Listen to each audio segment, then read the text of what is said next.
Si è insediato Vincenzo Raffo, nuovo commissario straordinario nominato dalla Regione Siciliana per gestire il libero consorzio comunale di Agrigento fino al prossimo 15 settembre, nelle more dell'insediamento degli organi. Raffo è stato nominato lo scorso 30 aprile con decreto del Presidente della Regione Musumeci su proposta dell'assessore regionale Marco Zambuto e succede nell'incarico al dottore Alberto Girolamo di Pisa, nominato per la prima volta il 30 gennaio 2018.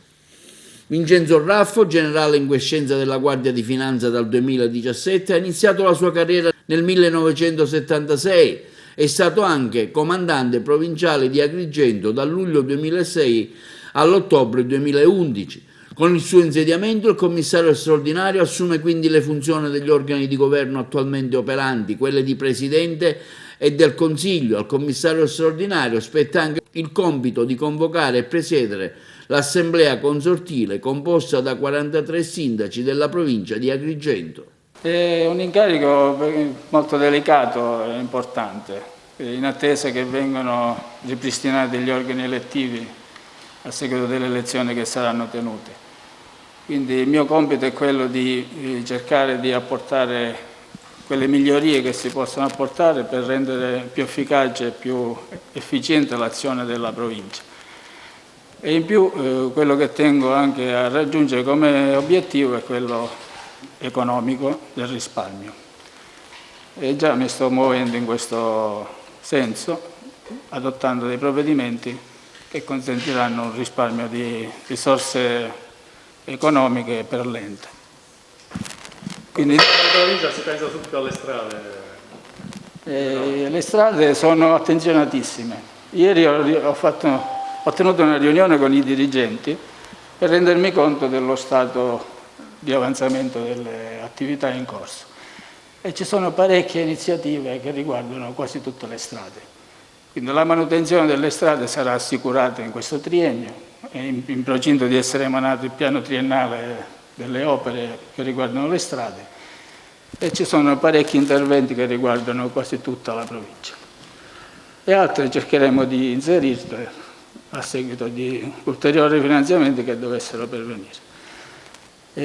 Permettetemi innanzitutto però di ringraziare il Presidente della Regione, Nello Musumeci, per la fiducia che ha riposto nella mia persona con questa nomina e all'assessore Marco Zambuto che ha proposto la mia candidatura. E un ringraziamento al dottor Di Pisa che mi ha preceduto per tutta l'attività che ha svolto fino al giorno 30.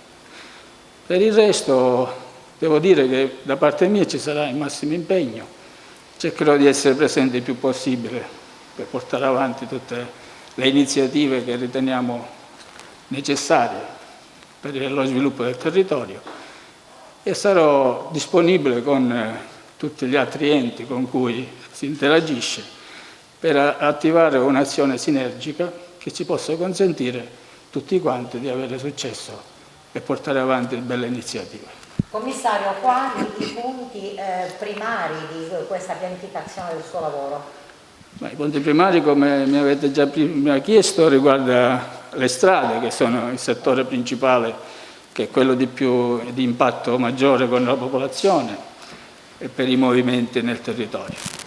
In secondo luogo, e non secondo come importanza, è quello delle scuole, dove noi stiamo intervenendo per effettuare tutta una serie di perizie antisismiche al fine di poter effettuare tutte quelle migliorie e adeguamenti che sono necessari per rendere più sicuro il luogo dove i nostri ragazzi studiano. Una screening sulle risorse finanziarie è stato fatto perché finora una delle grosse problematiche delle province, delle ex province, si riguardano proprio il drastico taglio di flussi finanziari. Ecco, saranno ripristinati in un certo senso sia dalla Regione che dallo Stato?